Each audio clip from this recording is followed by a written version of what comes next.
여자가 야전을 뭘 알겠어요? 집이나 가서 애나 돌보시지.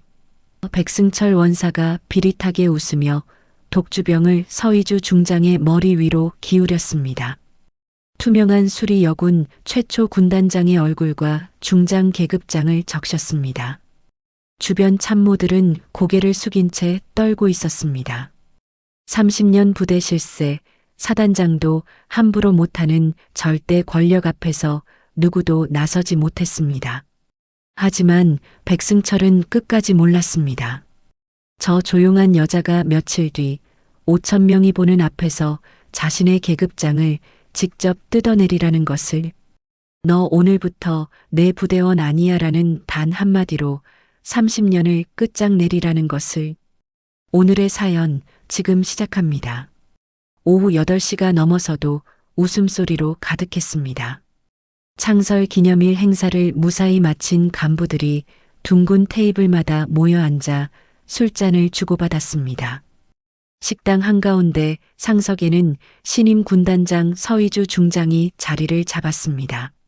서희주는 50대 후반의 나이에도 꼿꼿한 자세로 앉아 부하들의 말에 귀를 기울였습니다. 그녀의 맞은편에는 주임원사 백승철이 팔짱을 낀 채 비스듬히 기대앉아 있었습니다. 서희주가 술병을 들어 백승철의 잔을 채우려 했습니다. 원사님, 한 잔 받으시죠. 백승철은 고개도 돌리지 않은 채 자기 앞에 독주병을 집어들었습니다. 그는 서희주가 내민 술병을 외면한 채 자기 잔에만 독주를 따랐습니다. 주변 참모들의 표정이 굳어졌습니다. 백승철이 잔을 단숨에 비우고는 테이블을 탁 두드렸습니다. 여자가 야전 부대 생리를 뭘 알겠어요. 백승철의 입가에 비릿한 웃음이 번졌습니다. 그는 술병을 집어들더니 서희주의 어깨를 향해 독주를 쏟아부었습니다. 투명한 액체가 서희주의 전투복 어깨를 타고 흘러내렸습니다. 중장 계급장이 술에 젖어 얼룩졌습니다. 식당 안의 모든 소리가 멈췄습니다. 서희주는 미동도 하지 않았습니다. 그녀는 젖은 어깨를 내려다보지도 않고 백승철의 얼굴을 똑바로 바라봤습니다. 백승철이 손가락으로 서희주의 어깨를 툭툭 쳤습니다. 제가 여기서 30년을 버텼습니다. 사단장들도 저한테는 함부로 못했어요. 백승철의 목소리가 점점 커졌습니다. 전임 사단장님은 제 말씀 한마디면 작전 계획도 바꾸셨죠. 그 전 사단장님도 마찬가지였고요. 서희주가 천천히 일어났습니다. 그녀는 젖은 전투복 상의의 단추를 하나씩 풀었습니다. 상의를 벗은 서희주는 옆에 서 있던 부관 강진혁 대위에게 건넸습니다. 대위, 이거 세탁소에 맡겨요. 강진혁이 떨리는 손으로 전투복을 받아들었습니다. 서희주는 흰색 티셔츠 차림으로 다시 자리에 앉았습니다. 그녀의 눈빛은 조금도 흔들리지 않았습니다. 작전 참모 이 대령이 황급히 일어나 백승철에게 다가갔습니다. 원사님, 오늘은 이만 자리를 파하시는 게. 백승철이 이 대령의 손을 뿌리쳤습니다. 대령님도 잘 아시죠? 군단장님이 야전 경험이 얼마나 됩니까? 본부 근무만 하시다가 오셨잖아요. 백승철이 다시 술잔을 채워 들이켰습니다. 제가 훈수 좀 드려야 부대가 제대로 돌아갑니다. 서희주가 손목시계를 들여다봤습니다. 오후 8시 12분이었습니다. 그녀는 시계바늘을 몇 초간 응시하다가 시선을 거뒀습니다. 인사참모 박 대령이 백승철 옆으로 다가가 작은 목소리로 속삭였습니다. 원사님, 제발 그만하십시오. 백승철이 박 대령의 어깨를 툭 쳤습니다. 대령님은 아직 이 부대 물정을 모르시는군요.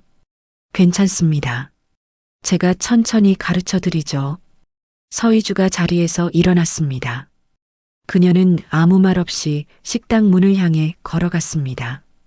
강진혁이 황급히 뒤따라 나갔습니다. 식당 안의 간부들은 서로의 얼굴만 쳐다볼 뿐 아무도 입을 열지 못했습니다. 백승철이 빈 술잔을 테이블에 내려놓으며 껄껄 웃었습니다. 역시 여자는 안 되는구만. 한마디 대꾸도 못하고 도망가네. 다음 날 새벽 5시였습니다. 백승철이 행정실에 들어서자 부사관 몇 명이 고개를 숙여 인사했습니다. 백승철은 의자에 느긋하게 앉아 어젯밤 이야기를 꺼냈습니다. 내가 어제 군단장한테 한 수 가르쳐줬어. 김 상사가 조심스럽게 물었습니다. 무슨 일이 있으셨습니까? 백승철이 웃으며 대답했습니다. 군단장 어깨에 술 한 병 부어줬지. 계급장이 흠뻑 젖더라고. 최 중사가 눈을 크게 떴습니다. 원사님, 그건 좀. 백승철이 손을 저었습니다. 괜찮아. 어차피 여자 군단장이 얼마나 버티겠어. 곧 다른 데로 발령 날 거야. 그 시각 군단장 비서실에서는 김중희가 컴퓨터 앞에 앉아 있었습니다. 그는 어젯밤 식당 CCTV 영상을 반복해서 재생했습니다. 화면 속에서 백승철이 술병을 서희주의 어깨에 부는 장면이 선명하게 담겨 있었습니다. 김중희는 영상 파일을 저장하고 목격자 명단을 작성했습니다. 강진혁이 비서실 문을 열고 들어왔습니다. 보고서는 다 작성했나? 김중희가 서류 뭉치를 건넸습니다. 지휘관 모욕 및 하극상 사건 체증 보고서입니다. CCTV 영상과 목격자 진술 12건을 첨부했습니다. 강진혁이 서류를 받아들고 군단장실로 향했습니다. 서희주는 집무실 책상에 앉아 서류를 검토하고 있었습니다. 강진혁이 문을 두드리고 들어섰습니다. 군단장님, 체증 보고서 완료했습니다. 서희주가 서류를 받아 천천히 읽어 내려갔습니다. 그녀의 표정은 변함이 없었습니다. 헌병대장과 법무참모를 불러요. 강진혁이 고개를 숙였습니다. 즉시 연락하겠습니다. 1시간 뒤 헌병대장 정중령과 법무참모 한중령이 군단장실에 도착했습니다. 서희주는 두 사람에게 의자를 권했습니다. 백승철 원사의 신분 변동 절차를 준비하세요. 정중령이 조심스럽게 물었습니다. 어떤 조치를 말씀하시는 겁니까? 서희주가 답했습니다. 현역 부적합심의 준비입니다. 비밀리에 진행하세요. 한중령이 메모를 하며 고개를 끄덕였습니다. 알겠습니다. 필요한 서류를 준비하겠습니다. 두 사람이 나간 뒤 서희주는 창밖을 바라봤습니다. 연병장에서 병사들이 아침 구보를 하고 있었습니다. 같은 시각 행정실에서는 백승철이 부사관들을 모아놓고 있었습니다. 군단장이 새로운 지휘 방침을 내릴 모양인데 우리가 서명운동 하나 해볼까? 박 상사가 고개를 가로저었습니다. 원사님, 그건 너무 위험하지 않습니까? 백승철이 코웃음 쳤습니다. 위험할 게 뭐가 있어. 나한테는 국방부에 아는 사람도 있고 사단장들도 내 편이야. 서희주는 책상 위에 백승철의 복무 기록 카드를 펼쳤습니다. 30년간의 근무 이력이 빼곡하게 기록되어 있었습니다. 그녀는 현역 부적합심의 서류를 복무 기록 카드 위에 올려놓았습니다. 여군 간부 식당에서는 3명의 여군 중위가 조용히 식사를 하고 있었습니다. 옆 테이블에서 남자 부사관들이 수군거리는 소리가 들렸습니다. 여자가 군단장이 되니까 부대 꼴이 이 모양이지. 백원사님 말씀이 맞아. 야전에 여자는 안 어울려. 여군 중위들은 고개를 숙인 채 아무 말도 하지 못했습니다. 서희주가 강진혁을 불렀습니다. 대위 백승철 원사의 지난 30년을 전부 파헤쳐요. 강진혁이 물었습니다. 어디까지 조사하면 되겠습니까? 서희주가 대답했습니다. 숨겨진 것들 전부요. 하나도 놓치지 마세요. 강진혁이 바짝 긴장한 목소리로 대답했습니다. 서희주가 단상에 올라 전 부대원을 둘러봤습니다. 그녀는 마이크를 잡고 또렷한 목소리로 말했습니다. 오늘부터 군단 전체에 강력한 군기 확립 조치를 시행합니다. 보급품 전수조사도 함께 진행합니다. 병사들 사이로 웅성거림이 번졌습니다. 백승철은 주임원사실 창가에서 그 모습을 지켜봤습니다. 그는 휴대전화를 꺼내 누군가에게 문자를 보냈습니다. 조회가 끝나고 1시간 뒤였습니다. 보급과 김소령이 제1창고 앞에 도착했습니다. 창고 문 앞에는 백승철의 신복인 최 상사가 팔짱을 끼고 서 있었습니다. 김소령이 다가가며 말했습니다. 창고 개방하세요. 재고 조사 들어갑니다. 최 상사가 고개를 저었습니다. 소령님, 오늘은 좀 곤란합니다. 창고 정리가 안 돼 있어서요. 김소령의 목소리가 높아졌습니다. 군단장님 명령입니다. 당장 열어요. 최 상사가 시계를 보며 말했습니다. 그럼 내일 오전으로 약속드리죠. 오늘 밤까지 정리하겠습니다. 김소령이 휴대전화를 꺼내려 하자 최 상사가 재빨리 말했습니다. 소령님, 굳이 군단장님께 보고하실 필요 있습니까?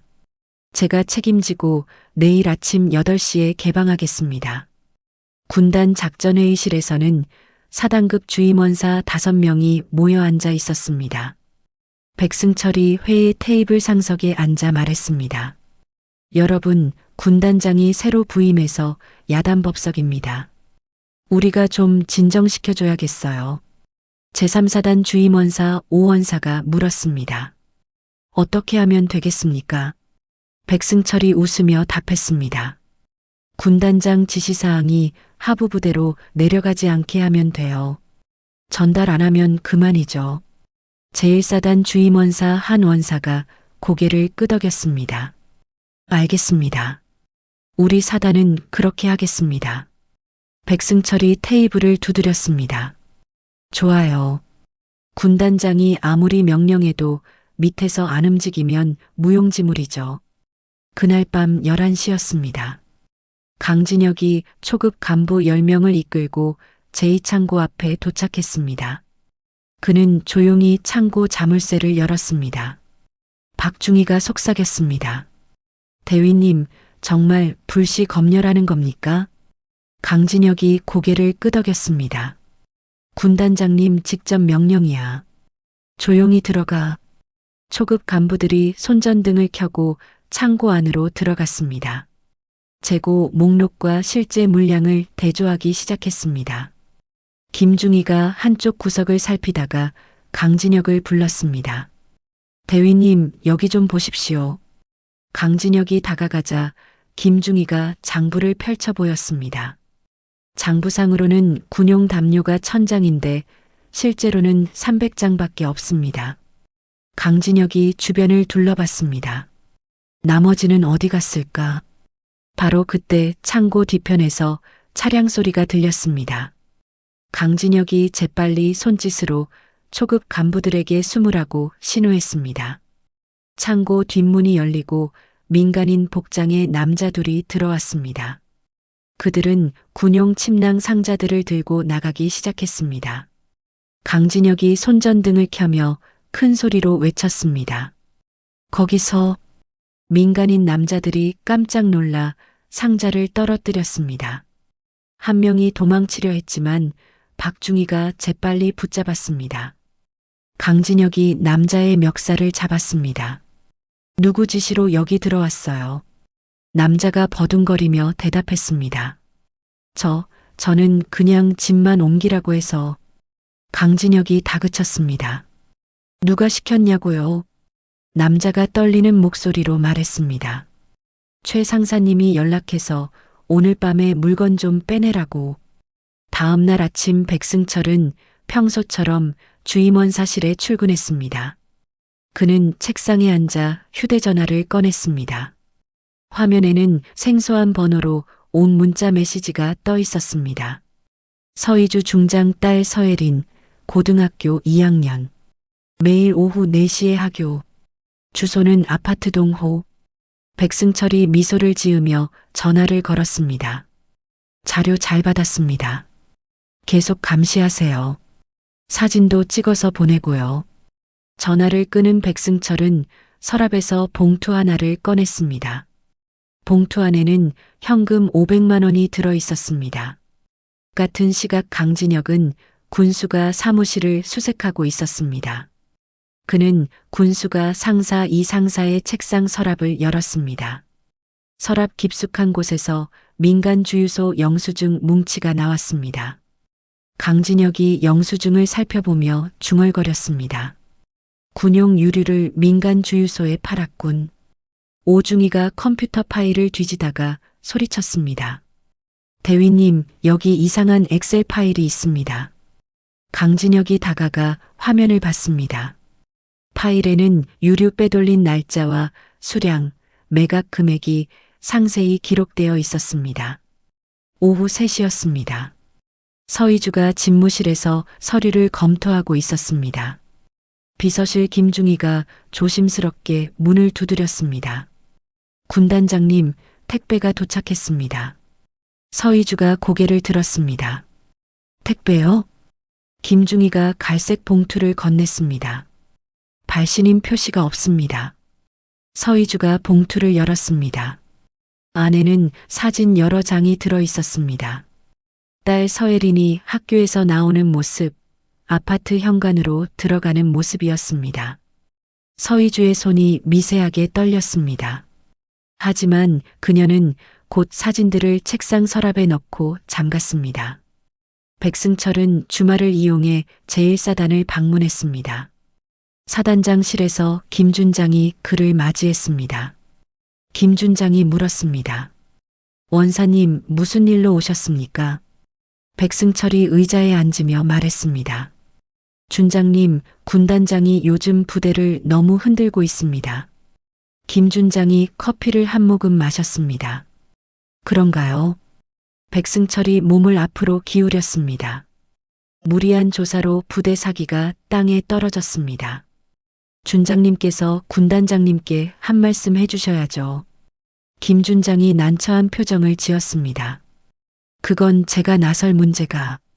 백승철이 말을 끊었습니다. 준장님도 아시잖습니까? 제가 이 군단에서 30년을 일했습니다. 부대 사정을 제일 잘 아는 사람이 저죠. 부대 막사에서는 병사들이 저녁 식사를 하고 있었습니다. 한 병장이 작은 목소리로 말했습니다. 야, 너 들었어? 백원사가 군단장한테 술 부었다며. 옆에 있던 상병이 주변을 살폈습니다. 쉿, 조용히 해. 괜히 우리한테 피해 온다. 병장이 속삭였습니다. 근데 사실 아니야? 다들 봤잖아. 상병이 고개를 저었습니다. 몰라. 나는 아무것도 못 봤어. 수요일 점심시간이었습니다. 서희주가 식판을 들고 병사 식당으로 들어갔습니다. 병사들이 깜짝 놀라 자리에서 일어났습니다.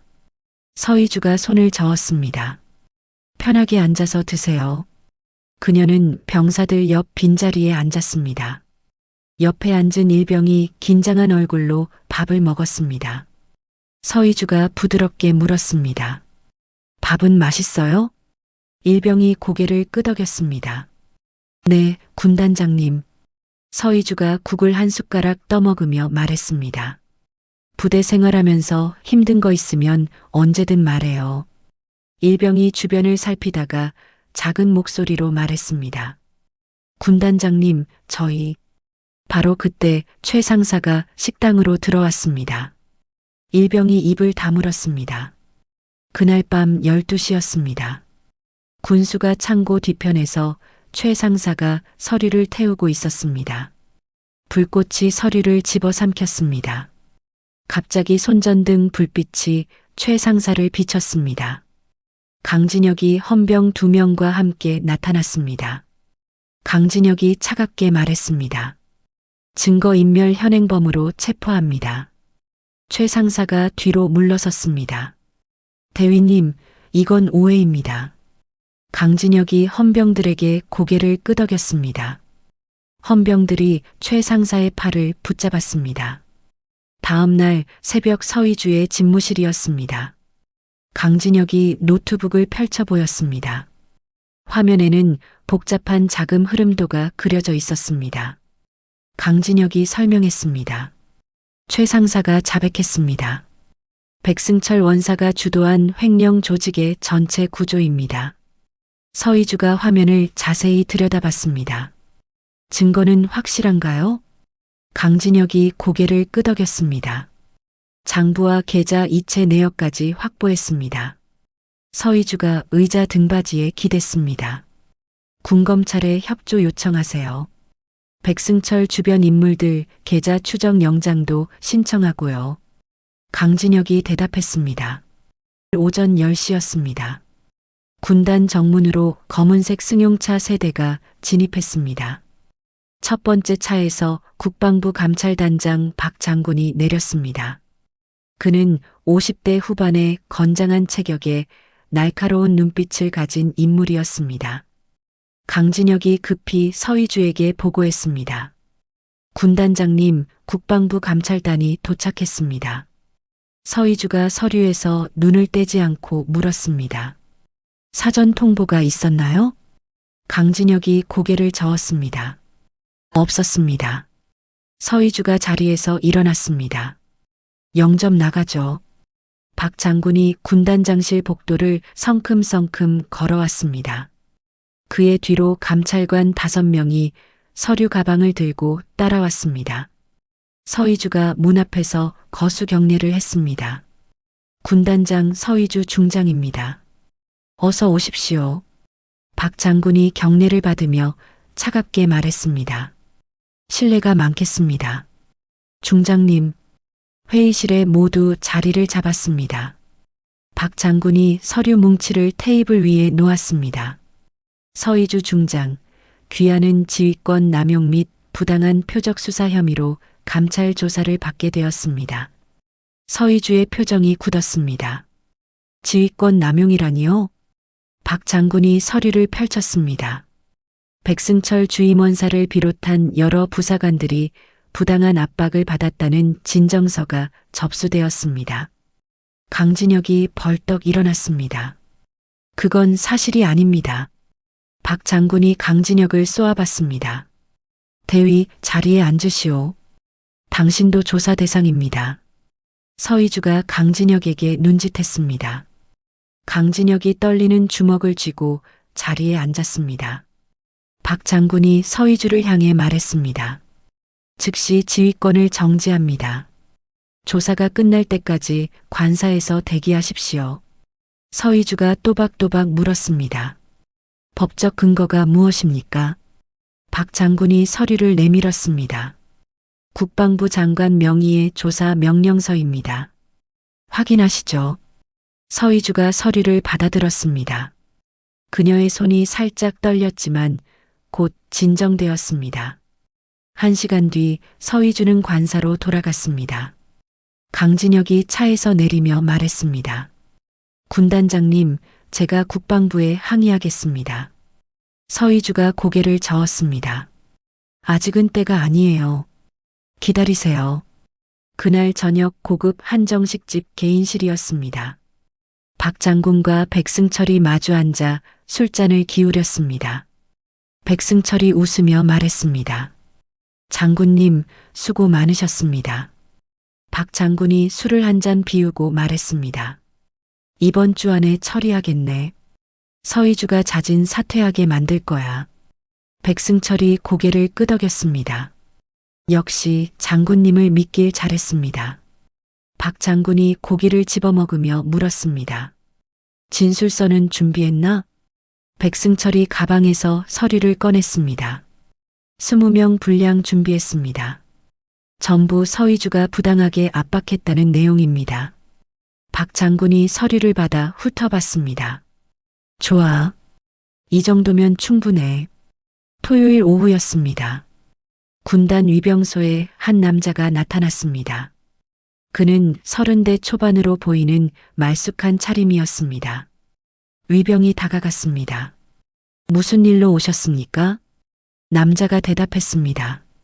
저는 최영민입니다. 서희주 군단장님께 드릴 물건이 있습니다. 위병이 무전기를 들었습니다. 비서실에 연락하겠습니다. 강진혁이 위병소로 달려왔습니다. 최영민을 보자 그의 눈이 커졌습니다. 최영민 씨? 최영민이 고개를 숙였습니다. 대위님, 오랜만입니다. 강진혁이 최영민의 어깨를 잡았습니다. 여기서 뭐 하는 거야? 최영민이 소포를 내밀었습니다. 군단장님께 꼭 전해드려야 할 물건이 있습니다. 강진혁이 소포를 받아들었습니다. 무슨 물건인데? 최영민이 주변을 살폈습니다. 여기서는 말씀드리기 곤란합니다. 강진혁이 최영민을 차로 안내했습니다. 차 안에서 최영민이 소포를 열었습니다. 낡은 수첩 한 권이 나왔습니다. 최영민이 수첩을 펼쳐 보였습니다. 10년 전 백승철 원사가 박 장군에게 뇌물을 건넨 기록입니다. 강진혁이 수첩을 넘겨보며 놀랐습니다. 이걸 어떻게 가지고 있었어? 최영민이 대답했습니다. 백원사 책상 서랍에서 우연히 발견했습니다. 전역하기 전에 몰래 복사했죠. 관사에서 서희주가 수첩 복사본을 받았습니다. 그녀는 한 장 한 장 꼼꼼히 읽었습니다. 이건 결정적인 증거네요.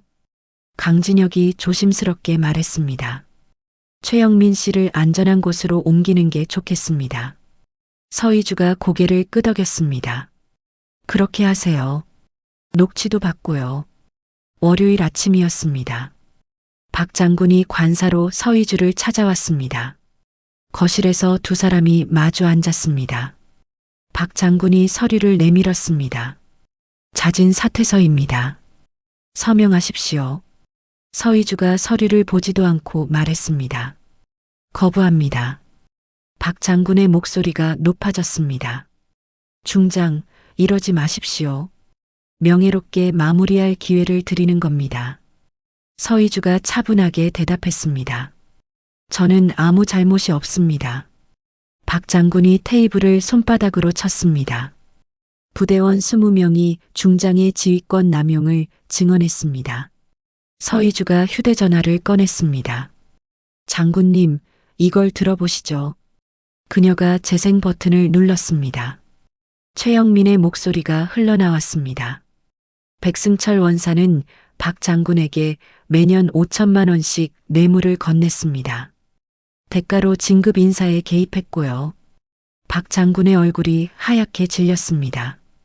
그건 거짓말입니다. 서희주가 수첩 복사본을 내밀었습니다. 여기 증거도 있습니다. 날짜와 금액이 전부 기록되어 있죠. 박 장군이 수첩을 집어들었습니다. 그의 손이 부들부들 떨렸습니다. 서희주가 말했습니다. 이 자료는 이미 국방부 장관님께 직통으로 보고했습니다. 박 장군이 주저앉듯 소파에 앉았습니다. 중장님, 제발. 서희주가 자리에서 일어났습니다. 장군님이 물러나십시오. 제가 아니라요. 그날 저녁 백승철은 부대 게시판 앞에 섰습니다. 그는 인쇄물 여러 장을 붙이기 시작했습니다. 서희주 중장, 부하 탄압과 권력 남용으로 조사받아. 병사들이 게시판 앞으로 모여들었습니다. 한 병사가 중얼거렸습니다. 이게 사실인가요? 옆에 있던 병장이 고개를 저었습니다. 말도 안 돼. 군단장님이 그럴 뿐이 아닌데. 백승철이 휴대전화를 꺼내 누군가에게 전화했습니다. 최영민이 군단에 왔다고? 당장 찾아내. 화요일 새벽이었습니다. 강진혁이 최영민을 군 외곽 안가로 옮겼습니다. 최영민이 불안한 얼굴로 물었습니다. 대위님, 백원사가 저를 찾고 있지 않습니까? 강진혁이 고개를 끄덕였습니다. 걱정 마. 절대 찾지 못해. 안가 거실에서 강진혁이 녹음기를 켰습니다. 백승철이 장교 진급에 개입한 사례를 말씀해 주세요. 최영민이 천천히 입을 열었습니다. 이 대령은 백원사가 밀어준 덕분에 진급했습니다. 대가로 백원사에게 매달 200만 원씩 상납했죠. 강진혁이 메모하며 물었습니다. 증거가 있습니까? 최영민이 고개를 끄덕였습니다. 통장 사본을 가지고 있습니다. 수요일 오후였습니다. 서희주가 박 장군을 다시 만났습니다. 이번에는 군단장실이었습니다. 박 장군이 고개를 숙이고 들어왔습니다. 중장님, 조사를 중단하겠습니다. 서희주가 서류 2장을 내밀었습니다. 백승철 현역 부적합 판정서와 긴급 체포 명령서입니다. 서명하세요. 박 장군이 떨리는 손으로 펜을 들었습니다. 제가 서명해도 됩니까? 서희주가 차갑게 대답했습니다. 장군님은 아직 감찰단장이시지 않습니까? 박 장군이 2 서류에 서명했습니다. 서희주가 서류를 받아들고 강진혁을 불렀습니다. 대위 헌병대에 전달하세요. 백승철 원사를 즉시 체포합니다. 강진혁이 거수경례를 했습니다. 명심하겠습니다. 서희주의 휴대전화가 울렸습니다. 낯선 번호였습니다. 여보세요. 수화기 너머로 젊은 남자 목소리가 들렸습니다. 군단장님, 저는 제2사단 김중사입니다. 서희주가 침대에서 일어나 앉았습니다. 무슨 일이죠? 김중사가 조심스럽게 말했습니다. 백원사의 비밀 금고 위치를 알고 있습니다. 주임원 사실 바닥 밑에 숨겨져 있습니다. 서희주의 눈빛이 날카로워졌습니다. 확실합니까? 김중사가 대답했습니다. 제가 직접 봤습니다. 밤에 백원사가 돈 뭉치를 꺼내는 걸 목격했습니다.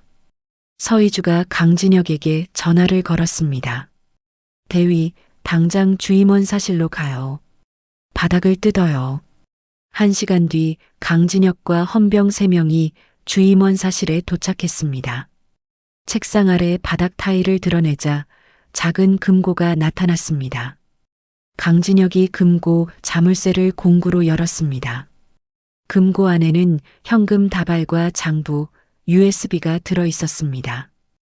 헌병이 현금을 세며 말했습니다. 대위님, 2억 원이 넘습니다. 강진혁이 USB를 집어들었습니다. 이것부터 확인하자. 오전 10시였습니다. 군법무실 문이 열리고 오소령이 걸어 나왔습니다. 복도에서 서희주와 마주쳤습니다. 서희주가 놀란 얼굴로 말했습니다. 오소령? 오소령이 환하게 웃었습니다. 중장님, 정말 오랜만입니다. 서희주가 오소령의 손을 잡았습니다. 언제 군법무관이 됐어요? 오소령이 대답했습니다. 작년에 전입 왔습니다. 중장님이 군단장으로 오신다는 소식 듣고 얼마나 기뻤는지 모릅니다. 둘은 군법무실로 들어갔습니다. 오소령이 서류 뭉치를 꺼냈습니다. 중장님, 백승철 사건 법리 검토 마쳤습니다. 서희주가 서류를 받았습니다. 결론이 뭡니까? 오소령이 안경을 고쳤으며 설명했습니다. 군 형법 제47조 명령 불복종, 제64조 상관 모욕죄에 명확히 해당합니다. 징역 5년까지 가능합니다. 서희주가 고개를 끄덕였습니다. 고마워요. 큰 도움이 됐습니다. 같은 시각 여군 간부 회의실이었습니다. 박중희가 노트북을 펼쳐놓고 화면을 가리켰습니다. 중장님, 백원사가 설립한 유령 회사입니다. 대성건설산업이라는 이름으로 되어 있습니다. 서희주가 화면을 자세히 봤습니다. 어떻게 찾아냈죠? 최소희가 대답했습니다. 백원사의 천안 명의로 설립되었습니다. 매출은 전부군 시설 공사였습니다. 박중희가 다른 파일을 열었습니다. 이 회사가 지역 국회의원에게 정치 자금을 제공한 정황도 포착했습니다. 서희주가 물었습니다. 증거는 확실합니까? 박중희가 고개를 끄덕였습니다. 통장 사본과 계약서, 원본을 확보했습니다. 오후 3시였습니다. 강진혁이 신문실에서 군수가 박상사를 마주했습니다. 박상사는 고개를 푹 숙이고 앉아 있었습니다. 강진혁이 서류를 내밀었습니다. 자수하면 선처합니다. 군단장님이 약속하셨어요. 박 상사가 고개를 들었습니다. 정말입니까? 강진혁이 고개를 끄덕였습니다. 하지만 전부 털어놓아야 합니다. 박 상사가 한숨을 쉬었습니다. 제가 말씀드리겠습니다. 백 원사가 시킨 일들을 전부요. 1시간 뒤 옆 신문실에서 다른 부사관도 자백을 시작했습니다. 이어서 3번째, 4번째 부사관들이 줄줄이 입을 열었습니다. 서희주가 신문 기록을 읽으며 강진혁에게 말했습니다. 주임원사 카르텔이 이렇게 깊게 뿌리박혀 있었군요. 강진혁이 대답했습니다. 전국 주요 부대 주임원사들이 연결되어 있습니다. 서로 비리를 덮어주고 이권을 나눴습니다. 서희주가 서류를 책상에 내려놓았습니다. 이번 기회에 전부 뿌리 뽑아야겠어요. 금요일 오전이었습니다. IT 수사실에서 강진혁이 전문가와 함께 백승철의 휴대전화를 분석했습니다. 전문가가 화면을 가리켰습니다. 대위님, 삭제된 메시지 복구 완료했습니다. 강진혁이 화면을 보다가 얼굴이 굳었습니다. 이게 뭐야? 화면에는 백승철과 민간인의 대화 내용이 떠 있었습니다. 서희주 딸을 납치해야 합니다. 그래야 중장이 무릎 꿇습니다. 장소는 어디가 좋겠습니까? 학교에서 집으로 가는 길목입니다. 다음 주 화요일로 잡죠. 강진혁이 즉시 서희주에게 달려갔습니다. 군단장님, 큰일입니다. 서희주가 놀라 일어났습니다. 무슨 일이에요? 강진혁이 휴대전화 화면을 보여줬습니다. 서희주의 얼굴이 창백해졌습니다. 혜린이를. 강진혁이 재빨리 말했습니다. 지금 영애를 안전한 곳으로 보내야 합니다. 서희주가 전화를 집어들었습니다. 즉시 경호팀을 배치하세요. 그리고 경찰청에 공조 수사를 요청합니다. 토요일 오전 11시였습니다. 서울 강남경찰서 회의실에서 서희주가 경찰청 광역수사대장을 만났습니다. 탁자 위에는 복구된 메시지 사본이 놓여 있었습니다. 광역수사대장 정총경이 서류를 읽으며 말했습니다. 이건 명백한 납치 예비 음모입니다. 즉시 수사에 착수하겠습니다. 서희주가 고개를 숙였습니다. 부탁드립니다. 정총경이 손을 내밀었습니다. 중장님, 걱정 마십시오. 우리가 반드시 검거하겠습니다. 그날 밤 군단 막사에서는 병사들이 자발적으로 순찰조를 편성했습니다. 한 병장이 후임들에게 말했습니다. 우리가 군단장님을 지켜야 해. 알겠지? 병사들이 일제히 대답했습니다. 알겠습니다. 일요일 새벽 2시였습니다. 백승철이 부대 내 총기고 근처를 배회했습니다. 그는 주변을 살피며 총기고 문에 손을 댔습니다. 갑자기 헌병 4명이 사방에서 나타났습니다. 헌병대장이 손전등을 백승철 얼굴에 비쳤습니다. 백승철 원사, 지금 뭐 하는 겁니까? 백승철이 손을 들었습니다. 나는 그냥 순찰 중이었어. 헌병대장이 차갑게 말했습니다. 총기고는 주임원사 순찰 구역이 아닙니다. 따라오시죠. 월요일 아침이었습니다. 서희주가 군단장실로 복귀했습니다. 참모들이 줄지어 서서 박수로 맞이했습니다. 서희주가 집무 책상에 앉았습니다. 강진혁이 서류를 올렸습니다. 비상소집 명령서입니다. 서희주가 서명하며 말했습니다. 전 부대에 전파하세요. 내일 오전 10시 연병장 집결입니다. 강진혁이 거수경례를 했습니다. 명심하겠습니다. 서희주는 창밖을 바라봤습니다. 연병장에 아침 햇살이 비치고 있었습니다. 그녀는 책상 서랍에서 백승철의 현역 부적합 판정서를 꺼냈습니다. 서류 최상단에는 그녀의 서명이 또렷하게 새겨져 있었습니다. 화요일 아침 9시 30분이었습니다. 군단 연병장에 전 장병 5천여 명이 집결했습니다. 간부들과 병사들이 부대별로 정렬에 섰습니다. 단상 앞에는 빈 의자 하나가 놓여 있었습니다.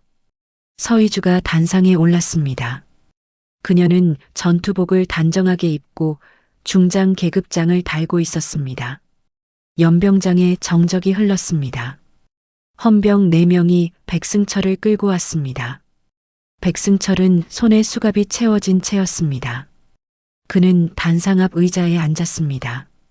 백승철이 벌떡 일어나 소리쳤습니다.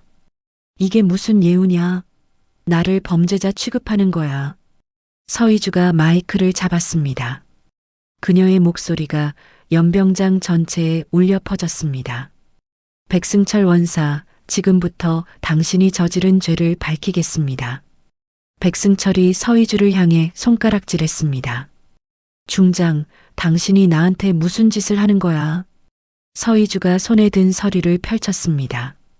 지난달 23일 오후 8시 12분, 당신은 간부 식당에서 상관인 나에게 술을 부었습니다. 연병장 옆에 설치된 대형 스크린이 켜졌습니다. 화면에 식당 CCTV 영상이 재생되었습니다. 백승철이 서희주의 어깨에 술을 붓는 장면이 선명하게 보였습니다. 병사들 사이로 웅성거림이 퍼졌습니다. 서희주가 계속 말했습니다. 이것은 명백한 상관 모욕죄이자 하극상입니다. 백승철이 의자를 발로 찼습니다. 그까짓 거 내가 30년 동안 이 부대를 지켰어. 서희주가 다음 서류를 들었습니다. 또한 당신은 군수 물자를 횡령했습니다. 지난 10년간 12억 원 상당의 군용품을 민간에 불법 매각했습니다. 스크린에 새로운 영상이 나타났습니다. 백승철이 민간업자와 돈 뭉치를 주고받는 장면이었습니다. 업자가 가방에 현금을 담는 모습이 적나라하게 드러났습니다. 연병장이 다시 술렁였습니다. 몇몇 병사들이 분노에 찬 표정을 지었습니다. 서희주가 목소리를 높였습니다. 당신은 유령 회사를 설립해 군 시설 공사를 독점했습니다. 정치인에게 뇌물을 제공하고 진급 인사에 부당하게 개입했습니다. 백승철이 고개를 저었습니다. 증거가 어디 있어? 조작이야. 전부 조작이라고. 서희주가 USB를 들어 보였습니다. 당신 금고에서 나온 장부입니다. 날짜와 금액이 전부 기록되어 있습니다. 강진혁이 단상으로 올라와 서류 뭉치를 서희주에게 건넸습니다. 서희주가 서류를 펼쳤습니다. 그리고 당신은 나의 가족을 위협했습니다. 딸을 납치하려는 계획까지 세웠습니다. 스크린에 복구된 문자 메시지가 떴습니다. 서희주 딸을 납치해야 합니다라는 문구가 크게 보였습니다. 연병장 곳곳에서 병사들의 분노 섞인 목소리가 터져나왔습니다. 백승철의 얼굴이 하얗게 질렸습니다. 그는 주저앉으며 말했습니다. 나는 그냥. 서희주가 또 다른 서류를 꺼냈습니다. 백승철 원사, 이것은 당신이 작성한 전역 지원서입니다. 백승철이 고개를 번쩍 들었습니다. 그건 내가 쓴 게 아니야. 서희주가 서류를 가까이 보여줬습니다. 당신 필체가 맞습니다. 10년 전에 작성해 두었던 것이죠. 언젠가 필요할 때를 대비해서요. 백승철이 벌벌 떨며 말했습니다. 그건 서희주가 서류에 도장을 찍었습니다. 오늘부로 수리되었습니다. 그녀는 마이크를 다시 잡고 연병장 전체를 향해 말했습니다. 백승철, 너는 오늘부터 내 부대원이 아니야. 백승철이 바닥에 주저앉았습니다. 중장님, 제발. 서희주가 단상에서 내려왔습니다. 그녀는 백승철 앞에 섰습니다. 백승철이 고개를 들어 서희주를 올려다봤습니다. 서희주가 백승철의 어깨에 손을 뻗었습니다. 그녀는 천천히 원사 계급장을 떼어냈습니다. 계급장 밑에는 술 얼룩이 아직 희미하게 남아 있었습니다. 서희주가 계급장을 들어 보였습니다. 이 계급장은 당신 것이 아니었어요. 헌병들이 백승철의 양팔을 잡았습니다. 백승철이 울부짖었습니다. 내가 30년을 바쳤는데. 서희주가 등을 돌렸습니다. 헌병대 차량에 태우세요. 헌병들이 백승철을 끌고 갔습니다. 백승철의 울음소리가 연병장에 메아리 쳤습니다. 곧 헌병대 차량 문이 닫히면서 소리가 사라졌습니다. 서희주가 다시 단상에 올랐습니다. 그녀는 5명의 이름을 호명했습니다. 최상사, 이상사, 박상사, 김중사, 오중사. 5명의 부사관이 창백한 얼굴로 앞으로 나왔습니다. 서희주가 말했습니다. 당신들은 백승철과 공모해 군수물자를 횡령했습니다. 즉각 보직 해임하고 구속영장을 집행합니다. 헌병들이 5명에게 수갑을 채웠습니다. 부사관들은 아무 말도 하지 못한 채 끌려갔습니다. 서희주가 연병장을 천천히 둘러봤습니다. 장병 여러분, 오늘 이 자리는 정의가 무엇인지 보여주는 시간입니다. 병사 하나가 박수를 쳤습니다. 곧 옆 병사가 따라 박수를 쳤습니다. 박수 소리가 연병장 전체로 퍼져나갔습니다. 5,000명의 장병이 일제히 박수를 쳤습니다. 서희주가 거수 경례를 했습니다. 장병들이 일제히 경례로 화답했습니다. 1시간 뒤 군단장실이었습니다. 서희주가 책상에 앉았습니다. 강진혁이 최영민과 함께 들어왔습니다. 서희주가 최영민에게 손을 내밀었습니다. 고마워요. 당신이 없었으면 불가능했을 겁니다. 최영민이 악수하며 고개를 숙였습니다. 아닙니다. 중장님이 해내신 겁니다. 서희주가 창밖을 바라봤습니다.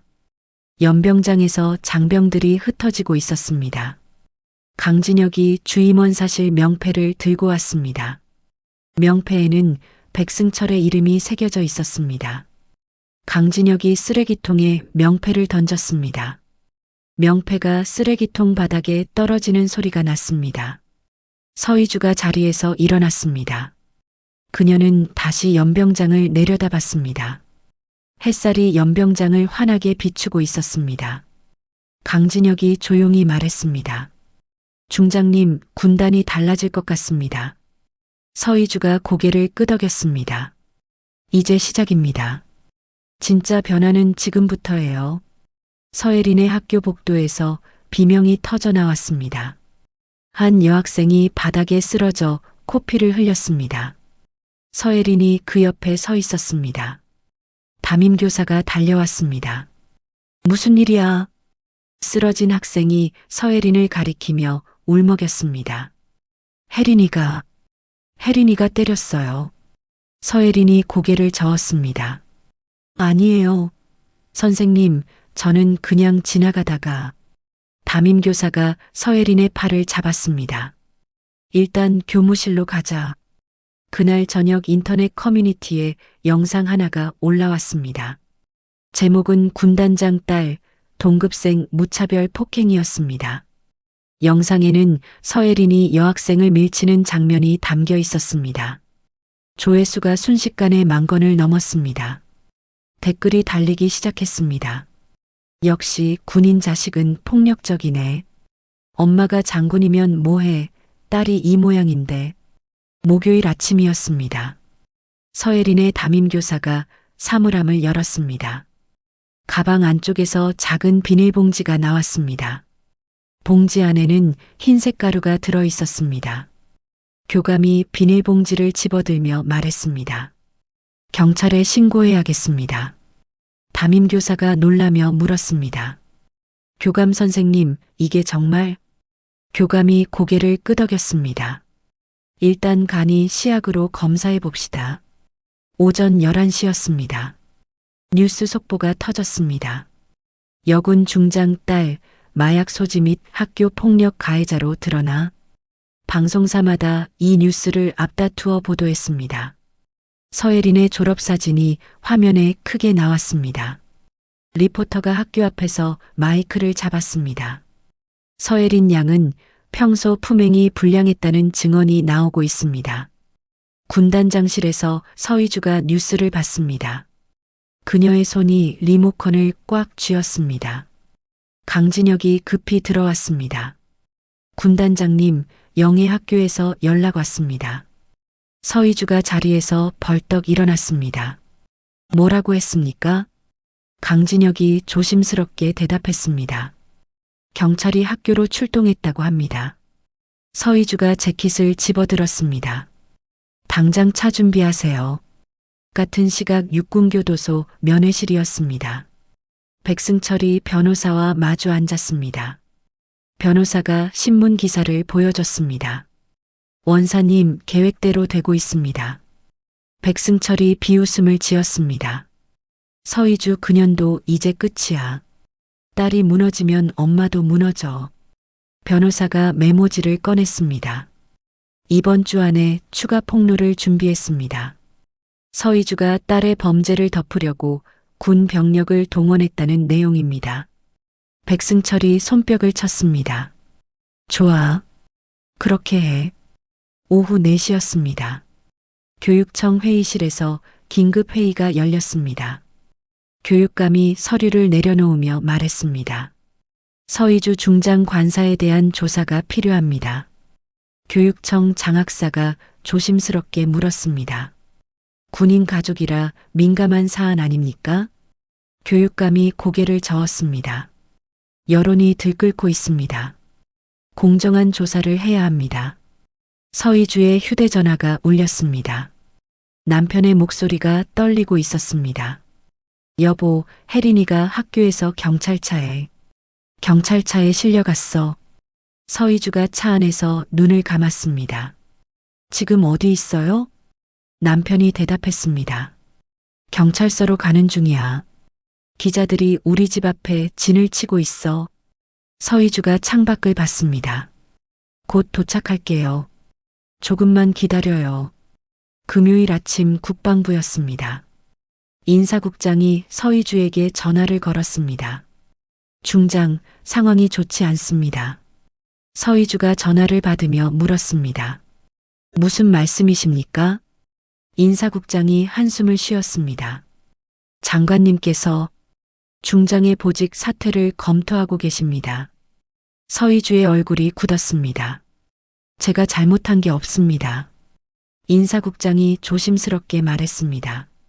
군의 이미지가 심각하게 실추되고 있습니다.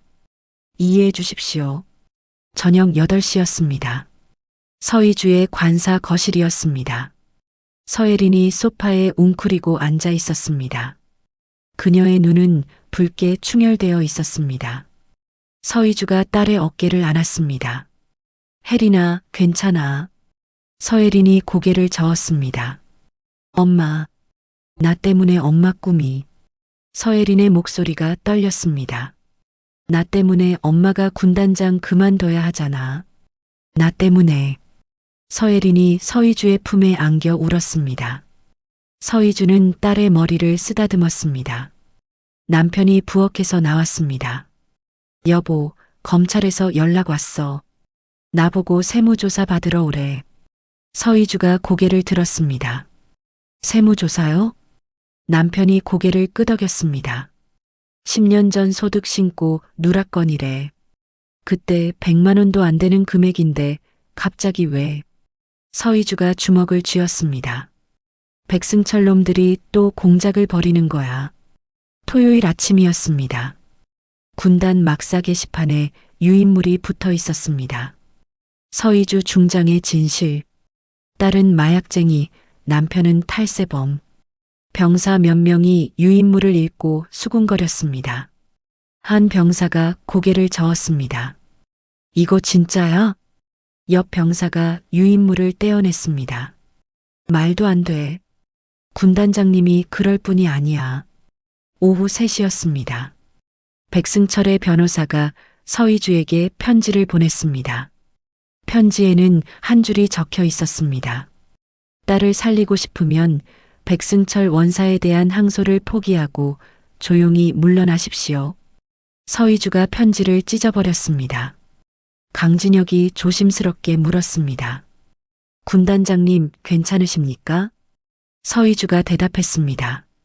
대위 사건 현장 근처 블랙박스 영상을 전부 확보하세요. 강진혁이 고개를 끄덕였습니다. 알겠습니다. 일요일 저녁이었습니다. 서희주가 노트북 앞에 앉았습니다. 화면에는 학교 주변 블랙박스 영상이 재생되고 있었습니다. 한 영상에서 낯선 남자가 서예린의 가방을 건드리는 장면이 포착되었습니다. 서희주가 영상을 멈추고 확대했습니다. 남자의 얼굴이 선명하게 드러났습니다. 서희주가 강진혁에게 전화했습니다. 대위 찾았습니다. 증거를 찾았어요. 강진혁이 물었습니다. 무엇을 찾으셨습니까? 서희주가 대답했습니다. 그들의 실수를요. 서희주는 딸의 방으로 들어갔습니다. 서예린이 침대에 누워 천장을 바라보고 있었습니다. 서희주가 딸 옆에 앉았습니다. 혜린아, 엄마가 반드시 진실을 밝혀낼 거야. 서예린이 엄마를 바라봤습니다. 엄마, 할 수 있어? 서희주가 딸의 손을 잡았습니다. 엄마는 군인이야. 그리고 내 엄마 포기하지 않아. 서희주는 다시 서재로 돌아왔습니다. 그녀는 책상 위에 서류들을 펼쳐 놓았습니다. 블랙박스 영상, 증언 녹취록, 조작 증거들이었습니다. 서희주가 전화를 집어들었습니다. 그녀는 과거 인연이 있던 광역수사대 팀장에게 전화를 걸었습니다. 팀장님, 저 서희주입니다. 도움이 필요합니다. 서희주가 광역수사대 정 총경과 비밀 장소에서 만났습니다. 테이블 위에는 블랙박스 영상 파일들이 놓여 있었습니다. 정 총경이 화면을 가리켰습니다. 이 남자입니다. 김모 씨 32세. 조직 폭력배 전과가 있습니다. 서희주가 영상 속 남자의 얼굴을 자세히 봤습니다. 어디서 찾을 수 있습니까? 정 총경이 다른 서류를 펼쳤습니다. 어제 미행했습니다. 오늘 오전 10시에 강남의 한 오피스텔로 출근합니다. 서희주가 고개를 끄덕였습니다. 그럼 그때 체포하시죠. 오전 9시 50분이었습니다. 광역수사대 요원 6명이 오피스텔 근처에 잠복했습니다. 김모가 건물 입구로 걸어왔습니다. 정 총경이 무전기를 들었습니다. 지금이다. 움직여. 요원들이 일제히 김모를 에워쌌습니다. 김모가 도망치려 했지만 요원 둘이 재빨리 팔을 붙잡았습니다. 정 총경이 수갑을 채우며 말했습니다. 김모, 당신을 사건 조작 및 협박 혐의로 체포합니다. 김모가 버둥거렸습니다. 뭐가 어쨌다는 거야? 나 아무것도 안 했어. 요원이 김모의 주머니에서 휴대전화를 꺼냈습니다. 일단 서로 가죠. 수사대 조사실이었습니다. 김모가 의자에 앉아 땀을 뚝뚝 흘렸습니다. 정 총경이 휴대전화 화면을 보여줬습니다. 이게 뭡니까? 백승철 변호사로부터 5천만 원을 받았네요. 김모의 얼굴이 창백해졌습니다. 그건 정 총경이 다른 화면을 넘겼습니다. 서예린 양 가방에 약물을 넣으라는 지시 문자도 있습니다. 부인하시겠습니까? 김모가 고개를 떨어뜨렸습니다. 변호사를 불러주세요. 정 총경이 의자를 당겨 앉았습니다. 지금 자백하면 형량을 줄여줄 수 있습니다. 누가 지시했습니까? 김모가 한참을 망설이다 입을 열었습니다. 백승철 변호사. 그 사람이 시켰어요. 학생들한테 돈도 주고 거짓 증언하라고. 화요일 오전 11시였습니다. 서희주가 기자회견장에 들어섰습니다. 수십 명의 기자들이 카메라를 들이댔습니다. 서희주가 단상에 섰습니다. 그녀는 떨림 없는 목소리로 말했습니다. 저는 오늘 제 딸 서예린에 대한 모든 혐의가 조작되었음을 증명하겠습니다. 기자 하나가 손을 들었습니다. 중장님, 증거가 있습니까? 서희주가 노트북을 열었습니다. 지금부터 보여드리겠습니다. 대형 스크린에 학교 복도 영상이 나타났습니다. 서예린이 복도를 걷고 있었습니다. 갑자기 한 여학생이 스스로 바닥에 쓰러졌습니다. 그리고 서예린을 가리키며 소리쳤습니다. 기자들이 웅성거렸습니다.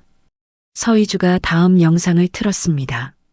백승철의 조력자로 보이는 남자가 학생 3명에게 돈 봉투를 건네는 장면이었습니다. 남자가 학생들에게 말했습니다. 이렇게 말하는 거야. 서예린이가 평소에 폭력적이었다고. 알겠지? 학생들이 고개를 끄덕였습니다. 회견장이 술렁였습니다. 한 기자가 벌떡 일어났습니다. 중장님, 이 영상은 어디서 구하신 겁니까? 서희주가 대답했습니다. 학교 주변 상가 블랙박스입니다. 광역수사대와 공조에 확보했습니다. 또 다른 기자가 물었습니다. 마약 사건은 어떻습니까? 서희주가 서류를 들어보였습니다. 조작을 주도한 김모 씨를 체포했습니다. 그의 휴대전화에서 백승철 변호사가 사건 조작을 지시한 증거를 확보했습니다. 회견장의 분위기가 완전히 바뀌었습니다. 같은 시각 광역수사대는 강남의 한 건물을 급습했습니다. 건물 안에는 백승철의 배후 세력인 민간 조직원들이 모여 있었습니다. 정총경이 확성기를 들었습니다. 경찰이다. 모두 손들어. 조직원 10여 명이 손을 들고 나왔습니다. 요원들이 일제히 수갑을 채웠습니다. 사무실 책상 위에는 서희주 가족 사진과 미행일지가 널려 있었습니다. 파일 캐비닛에서 조작 계획서가 쏟아져 나왔습니다. 오후 2시였습니다. 주요 방송사들이 긴급 뉴스를 내보냈습니다. 앵커가 엄숙한 표정으로 말했습니다. 서희주 중장 딸에 대한 혐의가 모두 조작으로 밝혀졌습니다. 배후에는 백승철 전 원사와 그 조력자들이 있었습니다. 화면에 기자회견 영상이 재생됐습니다. 학생들이 돈을 받고 거짓 증언을 연습하는 장면이 반복해서 나왔습니다. 댓글창이 폭발했습니다. 이건 명백한 범죄다. 서희주 중장님께 사과해야 한다. 저런 악질들을 엄벌해야 한다. 저녁 6시였습니다. 교육청 교육감이 직접 서예린의 학교를 방문했습니다. 교장실에서 교육감이 사과문을 읽었습니다. 서예린 학생과 가족분들께 깊이 사과드립니다. 철저한 조사 없이 성급하게 판단했습니다. 담임교사도 고개를 숙였습니다. 혜린아, 선생님이 미안하구나. 서예린이 눈물을 닦았습니다. 괜찮아요, 선생님. 그날 밤 서희주의 휴대전화가 울렸습니다. 국방부 장관이었습니다. 서 중장, 이번 일로 큰 곤욕을 치렀습니다. 서희주가 대답했습니다. 직무를 수행했을 뿐입니다. 장관이 말했습니다. 중장의 지휘권을 전적으로 신뢰합니다. 앞으로도 군단을 잘 이끌어 주십시오. 서희주가 고개를 숙였습니다. 감사합니다. 장관이 덧붙였습니다. 그리고 중장이 건의한 군인 가족보호 전담팀을 승인하겠습니다. 수요일 오전이었습니다. 육군교도소 면회실에서 백승철이 변호사를 기다렸습니다. 하지만 변호사는 나타나지 않았습니다. 교도관이 말했습니다. 변호사님이 체포되셨습니다. 면회는 취소됩니다. 백승철이 의자에 주저앉았습니다. 그의 얼굴에서 모든 기운이 빠졌습니다. 목요일 오후였습니다. 서희주와 서예린이 군단 연병장을 천천히 걸었습니다. 병사들이 멀리서 거수경례를 했습니다. 서예린이 물었습니다. 엄마, 무섭지 않았어? 서희주가 딸의 어깨를 안았습니다. 무서웠지. 하지만 진실은 절대 굴복하지 않아. 서예린이 고개를 끄덕였습니다. 나도 엄마처럼 강해질 거야. 서희주가 미소 지었습니다. 넌 이미 충분히 강해. 금요일 아침 조회 시간이었습니다. 서희주가 단상에 올라 장병들을 바라봤습니다. 지난 일주일간 여러분이 보여준 믿음에 감사드립니다. 병사들이 일제히 박수를 쳤습니다. 강진혁이 앞으로 나와 거수 경례를 했습니다.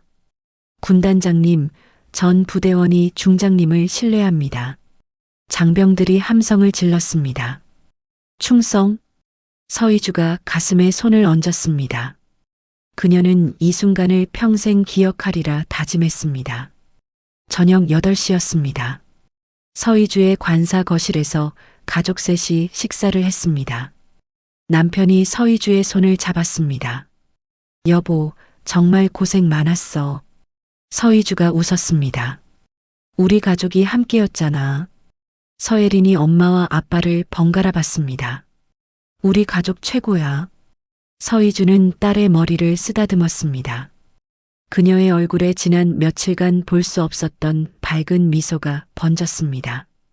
창밖으로 군단의 불빛이 반짝였습니다. 연병장에서는 야간 근무자들이 부지런히 움직였습니다. 모든 것이 제자리를 찾아가고 있었습니다. 3개월 뒤 군사법원 법정이었습니다. 백승철이 피고석에 앉아 있었습니다. 그는 수감복을 입고 수갑을 찬 채였습니다. 판사가 판결문을 읽었습니다. 피고인 백승철은 뇌물수수, 공금 횡령, 위증교사, 상관 모욕죄로 징역 8년을 선고합니다.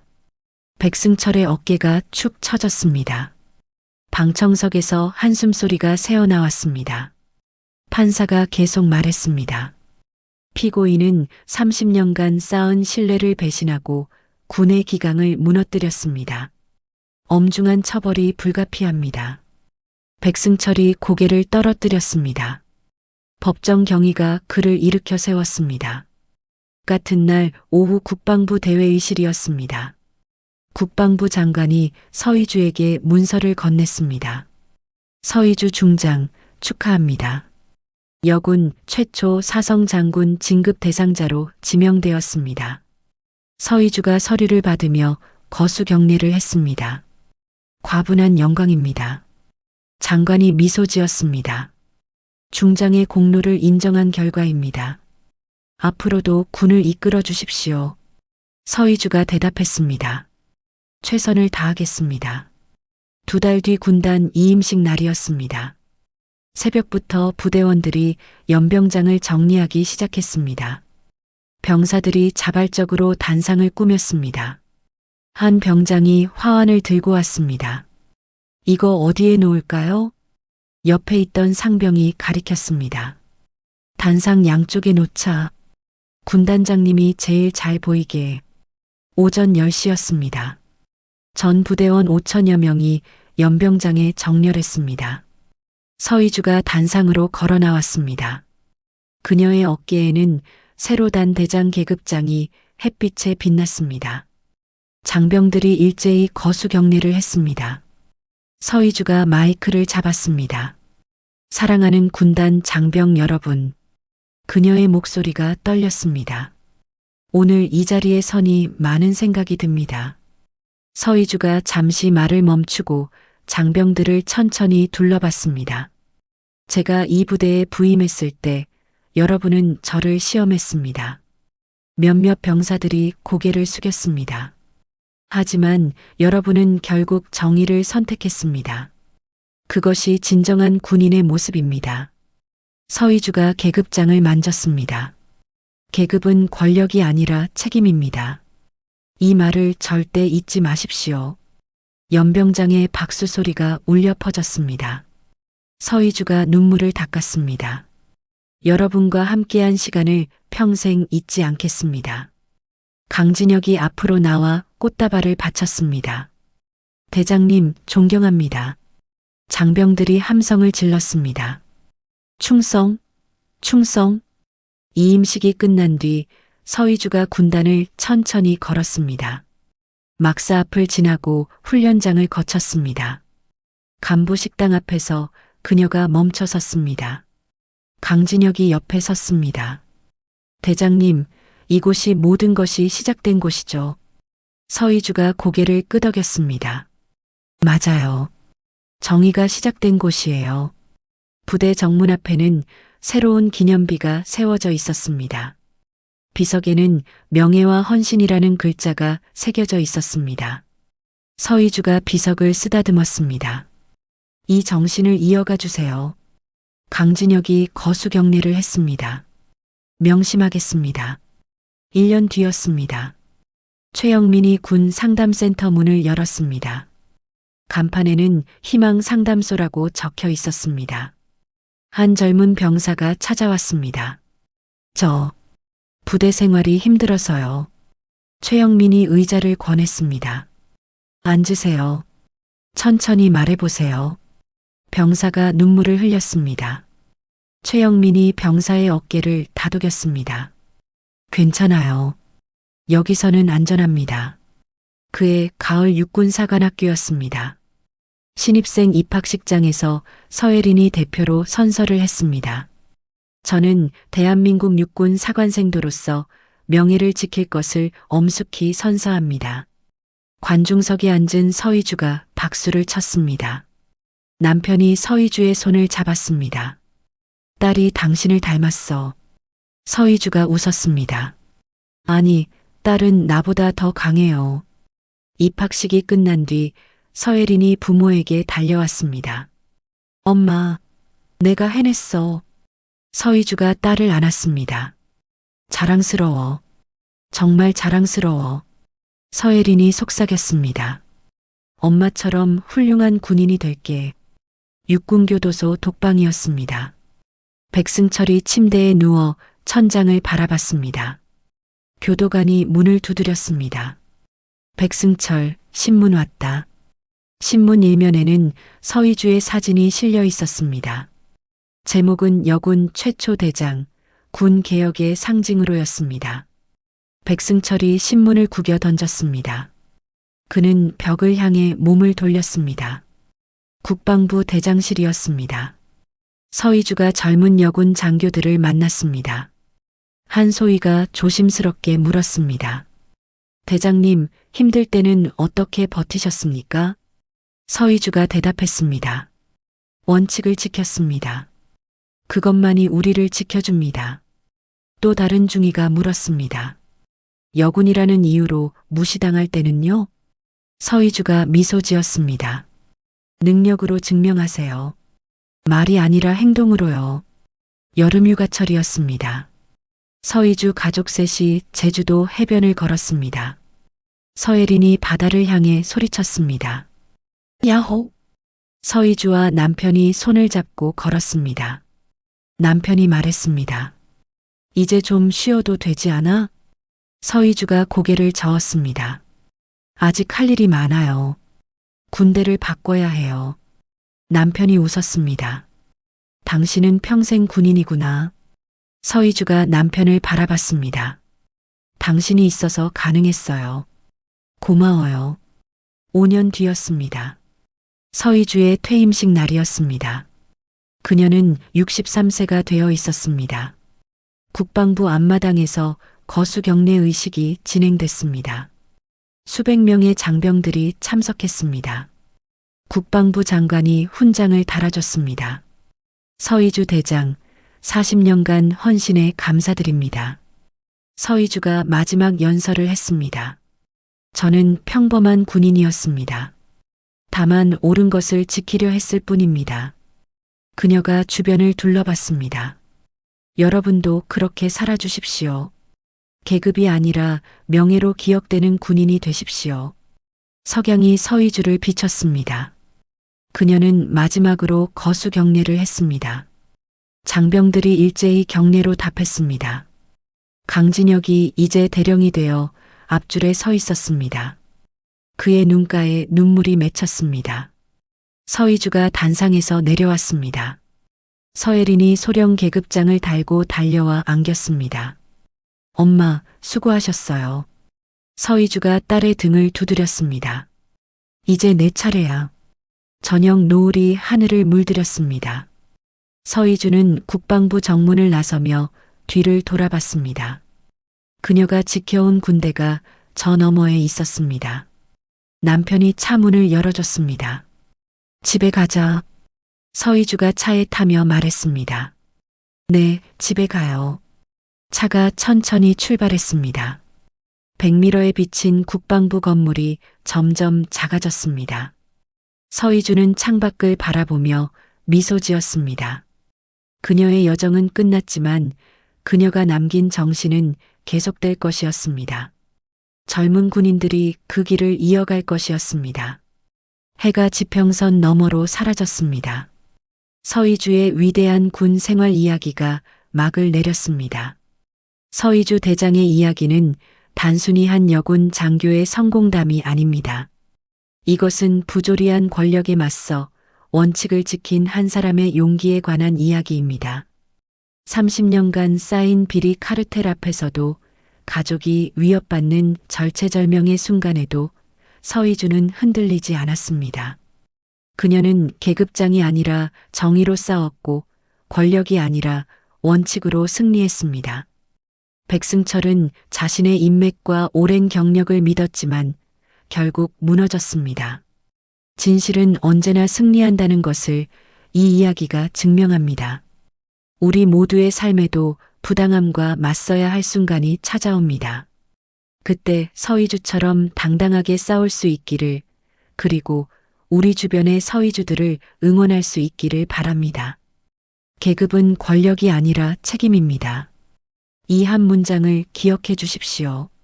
이야기를 끝까지 들어주신 분이 계시다면 잘 들었다고 댓글 하나만 남겨주세요. 감사합니다.